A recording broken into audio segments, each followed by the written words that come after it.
Uh, so at the end of the last video, I got cut off. I was saying that I want you to understand that that these jokes, these videos, all of this uh, is an expression of hatred. The wisest, kindest, gentlest form of hatred possible. And I do mean that. What I'm going to express here is a wise form of hatred. I imagine somebody go, oh my God, hatred, oh, you can't do that. You hate shit. If you don't like people who don't like Trudeau, you hate me right now. So, cut the shit. What was I going to say? Yeah, I hate them. I hate them as much as you would hate anybody who deliberately caused excessive harm to children. That's how much I hate them. They definitely did that. The reaction to COVID sacrificed the young and the healthy for the old and the sick. Sure as shit. It's the biggest crime of one of the biggest crimes probably in the history of the entire world. That's my opinion. And that opinion will be borne out as we move away and the kids that were harmed by excessive restrictions grow up to have all kinds of problems. What I'm saying is going to become more and more obvious. So get used to it, I guess. If you don't like this this way of thinking, you might as well get used to it now. And if you do agree with it, well then, I hope you enjoy the jokes. And I'm going to move through it fairly quickly here because if I don't, it's going to get boring. Okay, so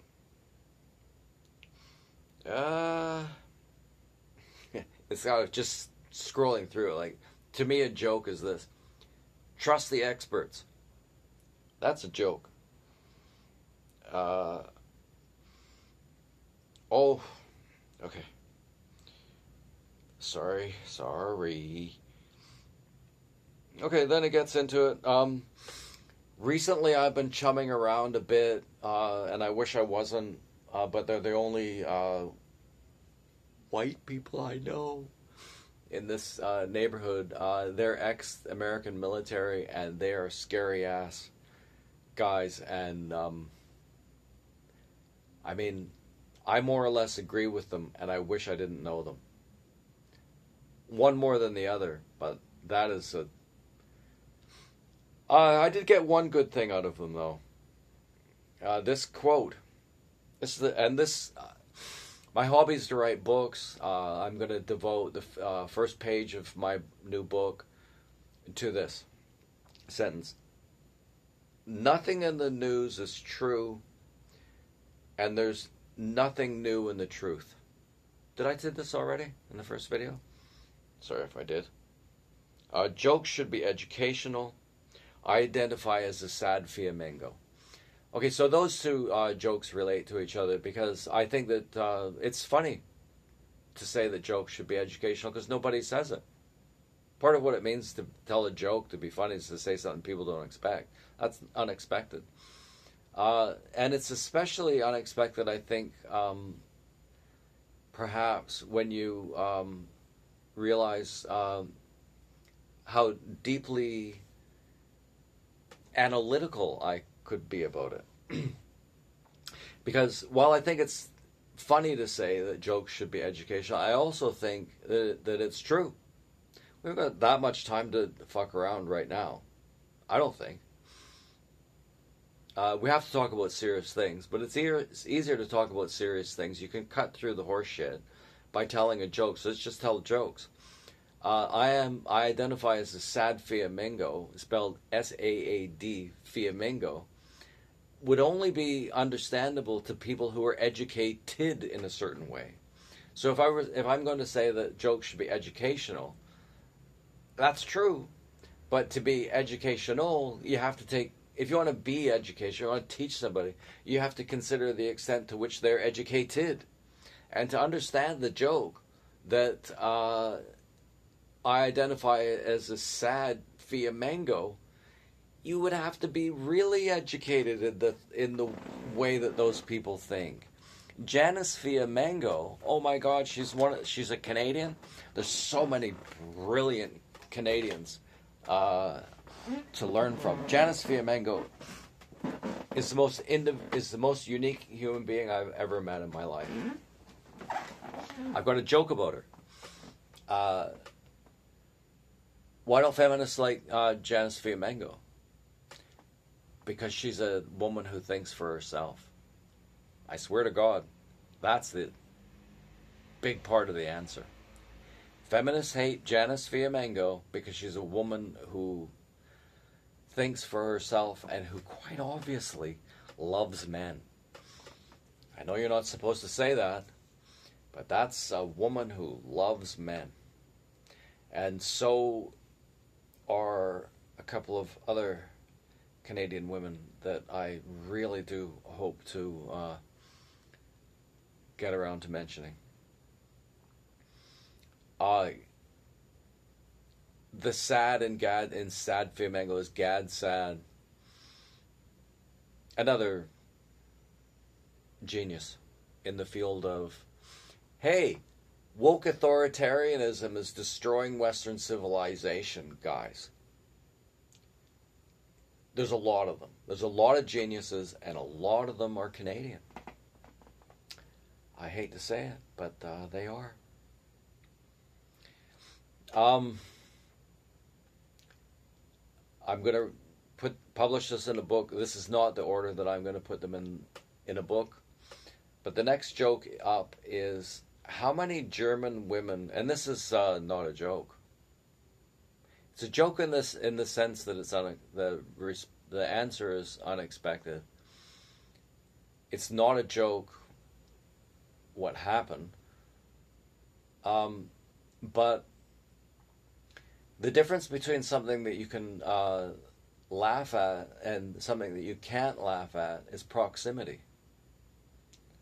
And that's why I think I'm going to call my book Too Near Dear.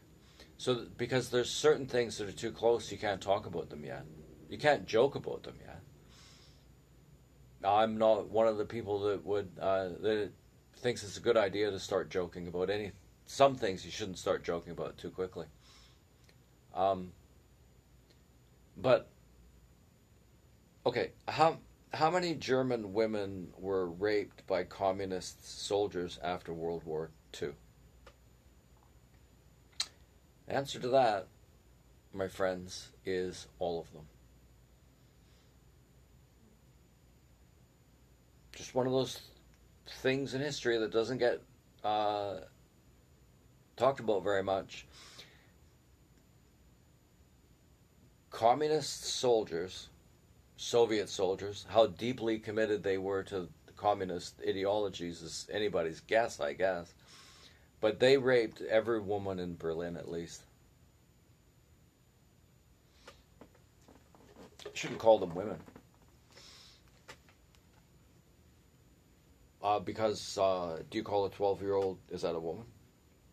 Actually, let's be frank.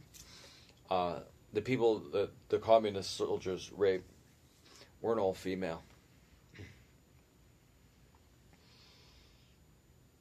Why aren't governments more concerned about the damage being done to children by excessive COVID restrictions? Because children can't vote yet. Okay, so there's a joke that relies on a certain amount of education. Because the yet refers to the fact that what the Liberals are trying to do, what they would do or have argued for, is lowering the age to vote to 16. And they say because that'll get them interested in democracy. Brilliant. But the problem is that you haven't educated them in a way to understand what democracy is. In fact, you've done exactly the... what'll I use instead of the expletive that I'm accustomed to? You are educating them precisely to not understand what democracy is, and you know it, and you're starting younger and younger. You're getting into their heads in like starting at age 3, 4, 5, and by 16, while they're still in your education system, you want them voting. You understand? I fucking hate. I shouldn't do that. I should make it a prayer. But the instinct, the physical instinct is just fucking. Sorry, I shouldn't have done that. But they know what they're doing. And we know what they're doing. And they know that we know what they're doing. And so, yeah. So, why aren't governments more concerned about the damage being done to children by excessive COVID restrictions? Because children can't vote yet. And then somehow, what that generated in my mind was, if fish could scream, they would save the oceans. Does this get funny anywhere? Okay, why isn't Health Canada suggesting more strenuously that in response to COVID, people should be dieting, exercising, and limiting their intake of noxious substances? Why aren't they doing that? And apparently they're not doing this anywhere but hardly, but like Florida in the whole fucking world. They're not like coming out and saying, go on a diet, get some exercise, quit drinking and smoking so much dope, right? Okay, why don't they do that? And that's because those things involve individual agency. They don't want people thinking for themselves or exercising individual agency, because that would limit their ability to say that there are victims and needed support from the government.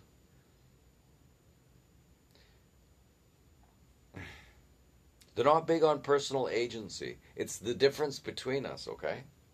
And the thing is if they did do it, they would save people's lives, and they don't do it because they are enemies of everything good.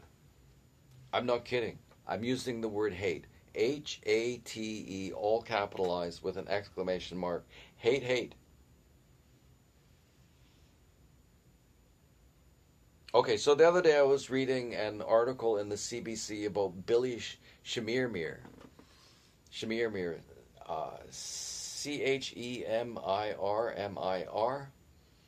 So the other day I was reading an article about Billy Chemirmir. Oh, no, just kidding. The CBC would never be that racially insensitive. Who's Billy Chemirmir? Billy Chemirmir is a Kenyan immigrant who murdered 25 white women and a Chinese woman for their jewelry. He went on trial. We're guessing that probably a person with a certain ideological bent wouldn't convict him, so now he's free. So the joke from that, this is too near dear. This isn't funny. So, okay, don't worry. He'll probably only kill 5 or 6 more before he gets caught again. He's free. Next joke. Justice for Darrell Brooks. Who's Darrell Brooks? Darrell Brooks is a black guy who talked about running over whites in cars. He's a BLM supporter. He talked about we need to be violent towards white people, even the old.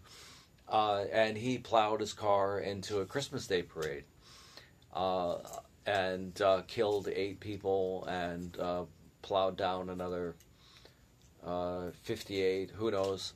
An obvious hate crime that you never hear anything about. I think I mentioned that this is a bad idea. This is a bad idea because it raises my my blood pressure at a time of day I don't need it. Good bunch of jokes, eh? Fuck. Ah.